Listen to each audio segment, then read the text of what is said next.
Good evening, and welcome back to the Thursday edition of the Daily O. I'm Emma Lightfoot. Let's get into all things sports happening right now. Cowgirl soccer is back at home in Neil Patterson Stadium after a road win on Sunday in Conway, Arkansas, against the University of Central Arkansas. Tennis legend Roger Federer announced his retirement today. The 41-year-old Swiss star won 20 Grand Slam singles titles over the course of his 24-year career. Federer said in an open letter on Twitter, "The next Laver Cup next week in London will be my final ATP event. I will play more tennis in the future, of course, but just not in the Grand Slams or on the tour." He went on to thank his fans, his loved ones, his team of trainers, and his competitors. He concluded his letter by saying, quote, "Finally, to end the game of tennis, I love you and I will never leave you." Federer's announcement comes just weeks after Serena Williams' retirement. But fans of the game can rest easy knowing the sport is safe in the hands of players with bright futures, like Coco Gauff and U.S. Open champion Carlos Alcaraz. Tonight at 7 p.m., the 5-1-1 Cowgirls soccer team will face off against the 4-1-2 Mercer Bears. OSU is 2-0 all-time against the Bears, claiming a 2-0 victory at home in 2015 and a 3-0 victory in Mercer in 2016. Star goal scorer Grace Yoakum leads the Cowgirls in goals scored all-time, with 38 goals amassed through 76 games played. Yoakum is currently tied for the most goals in the Big 12 with 5 this season. Another player to watch tonight, Olivia Dowell, who has 27 career goals and has combined with Yoakum for 26 game-winning career goals. The OSU Cowgirls softball team announced their fall schedule today.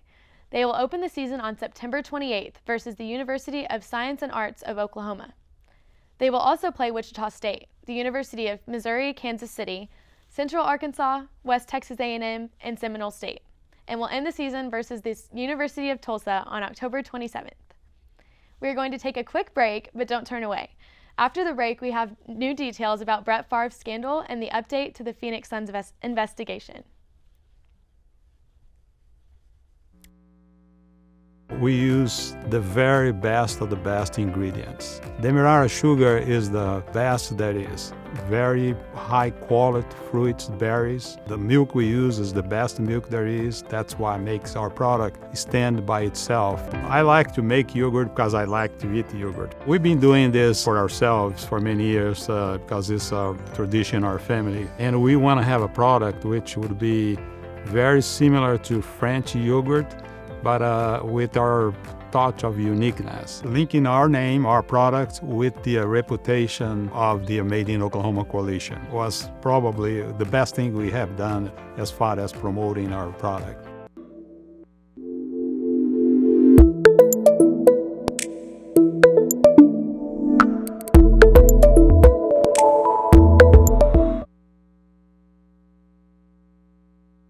Over the years, we kind of realized that you can get ribs anywhere, you can get a steak anywhere, but you can't always get a Mountain View hot link like ours. So we really decided to focus on that niche and realized we had something really special. So that's when we started focusing more on the hot links, but it's still the same family recipe they were making all those years ago. For us, many of our people that work here have been with us for years and decades. So whereas machines kind of break down over time, the people just get better. And it shows in the products we produce. When you buy a Mountain View product, not only is it going to taste dynamite, but you're also feeding Oklahomans. You're helping employ Oklahomans, and you're helping to fund the state's economy. So what's better than that?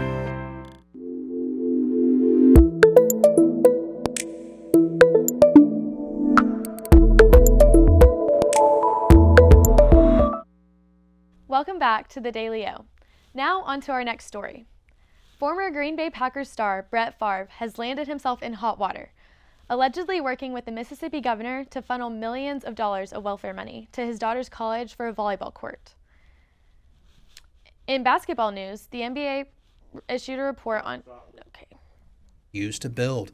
Newly released text messages show how former Governor Phil Bryant worked with key figures now implicated in the massive welfare fraud scheme to push the proposal to get the dollars to build that stadium for Brett Favre, where the NFL Hall of Famer's daughter reportedly played the sport. According to a text message from July 2019, Governor Bryant told Nancy New just left Brett Favre, Can we help him with his project? We should meet soon to see how I can make sure we keep your projects on course. New replied, I would really appreciate having the opportunity to follow through with all the good things we're working on, especially projects like Brett's. An attorney representing New's nonprofit Mississippi Community Education Center released the new text messages Monday asking for the former governor's communications on the volleyball project as part of a civil lawsuit filed in the $77 million criminal welfare fraud scheme. New is now assisting prosecutors as part of her plea deal. In July, New alleged Bryant directed her to pay Favre more than $2 million to make speeches. Favre asked New in August 2018, if we were to pay me, is there any way the media could find out where it came from and how much? New replied, no, we have never had that information publicized. I understand you may be uneasy about that, though. Let's see what happens on Monday with the conversation with some of the folks at Southern. Maybe it will click with them, hopefully. Favre was growing impatient that USM was moving too slowly on the project. In August 2018, New texted Favre, wow, just got off the phone with Phil Bryant. He is on board with us. We will get this done. Favre responded, awesome. I needed to hear that for sure. According to the state auditor, Bryant was the whistleblower in the welfare scandal, and the former governor has denied New's accusations that he told her to give Favre millions of dollars.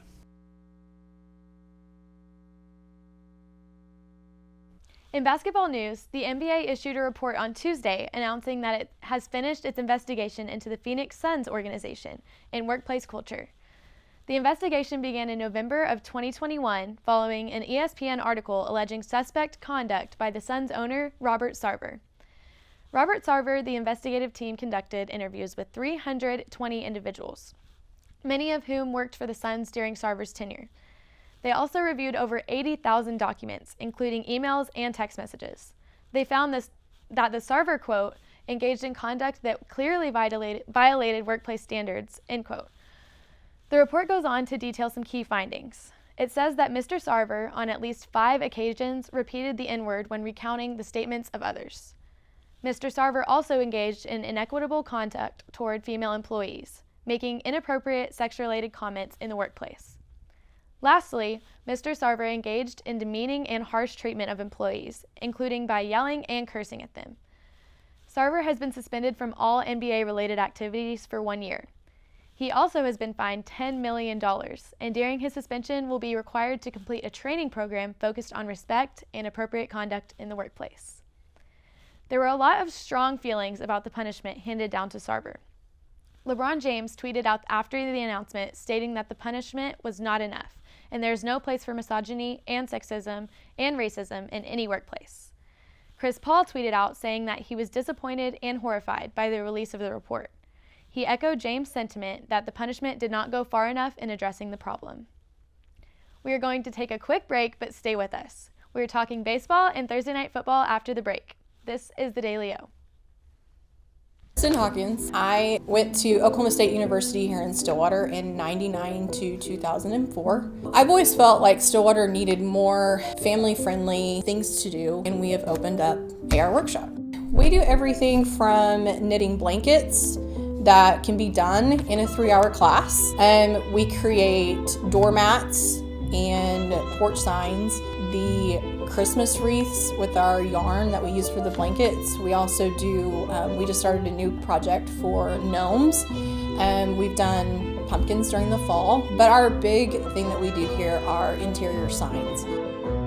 Our designs are extremely unique to AR Workshop. Customers come in, everything is here for them to do.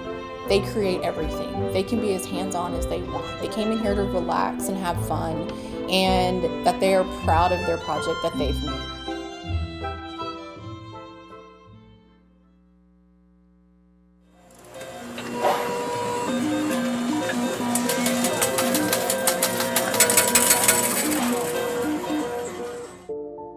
You may have been to casinos at some point in your life, but do you really know the truth behind the game you're playing?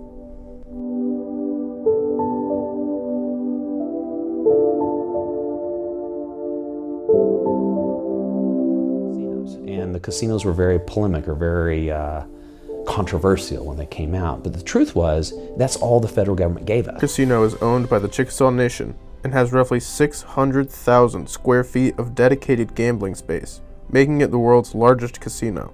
It contributed massively to the Chickasaw Nation, posting a net revenue of $1.4 billion for the fiscal year of 2017.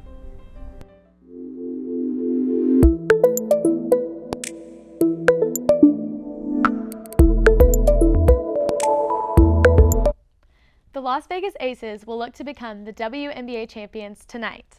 They lead the Connecticut 2-0 in the best-of-5 final series. The Aces have been led by star forward Aja Wilson, who scored 50 points across the first 2 games of the series. Tonight's game will be played in Connecticut and tips off at 8 p.m. on ESPN. There was a full slate of MLB games yesterday. Let's get into some of them.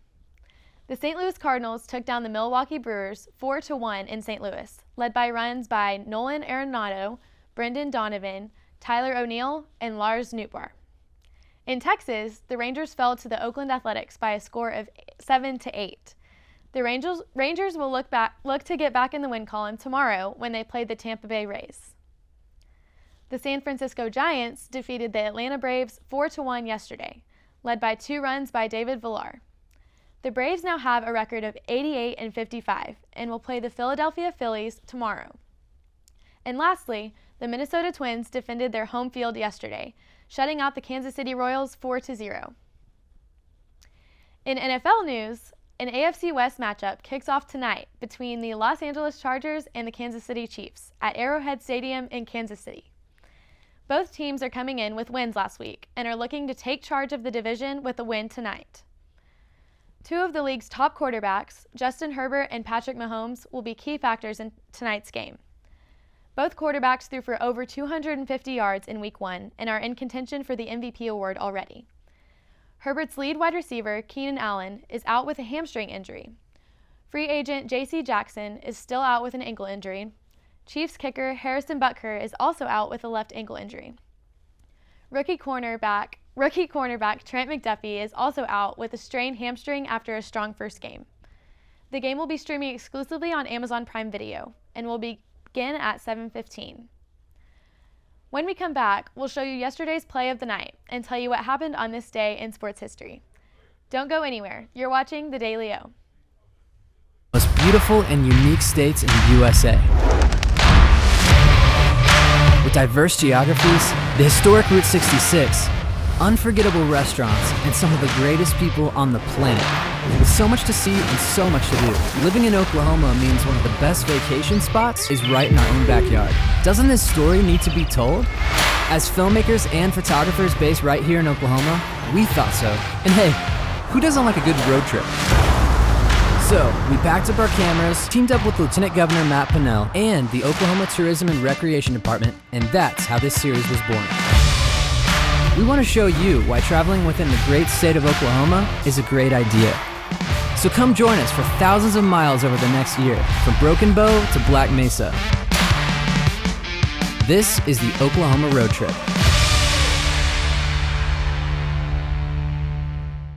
Pecans are staple to Oklahoma. In fact, many of our native pecans come from trees that are older than Oklahoma statehood. My father's the one that got us started into the pecan picking. I was probably 10 or 12 years old, and we started off with one little mechanical picker that you pulled behind a four-wheeler. Then we'd go home at night and we'd clean them on a TV tray. I guess watching my dad work hard when we were young, and people started trusting him and getting more and more groves, we just kept growing.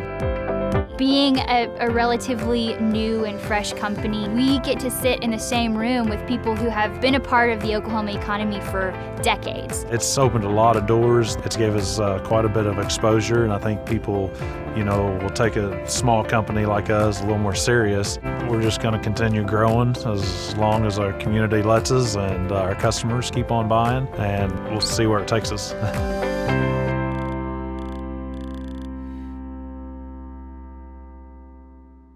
Yesterday's play of the day is this beautiful diving catch by Giants' Mike Yastrzemski. Take a look. Before he got to the big leagues. This ball into center field. That ball is going to be caught by Yastrzemski.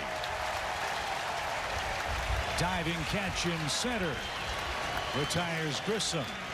Tough break. Runner at first now, 2 outs.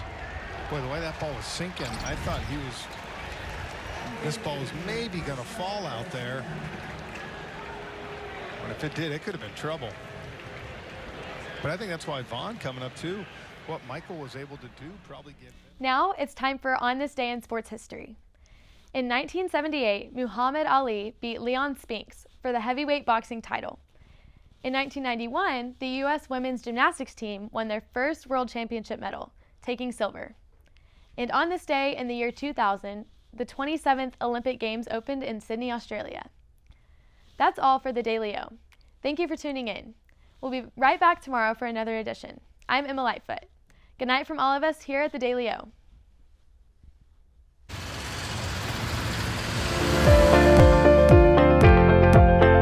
The hopes are when folks drink our water is that they'll drink it for a few days and find out the difference. They'll start feeling better because there's been no chemical in our water. There's a list of good things that we have. We don't have any bad things in it. I see the future of Divine Water as being worldwide, which will bring outside dollars into the state. It means a lot to me because I started it, I guess, and our family started it.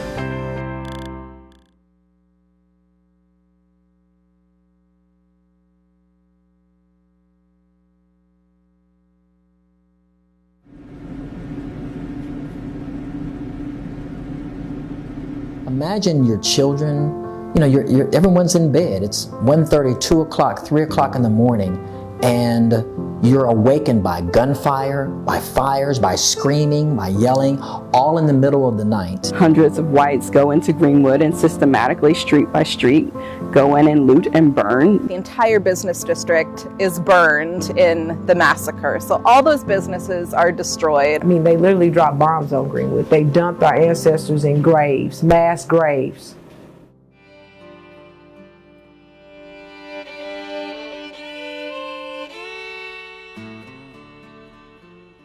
It's really interesting. I worked with one of the firefighters that came years later because they brought in that original 12 in like 1951.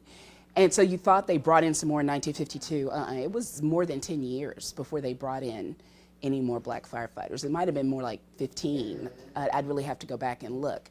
But they were so excited about that original 12.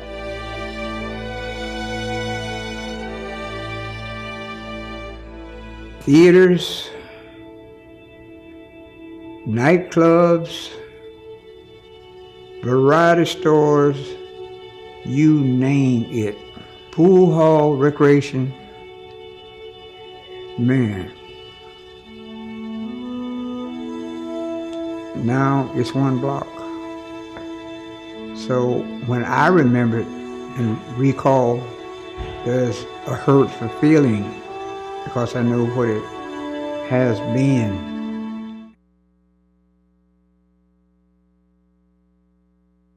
Ace in the Bowl salsa started many, many years ago. I was trying to find a recipe to take to a family gathering, and so I started messing around with different recipes, and I took a little bit from here and a little bit from there, and I came up with a salsa that is truly unique. Ace in the Bowl salsa is an olive oil based salsa with tomatoes, green chilies, green onions, and black olives. There's no sugar added, it's gluten-free, low calorie, low carb, low fat, low sodium. So it's a very, very, very good alternative to any snack you may want.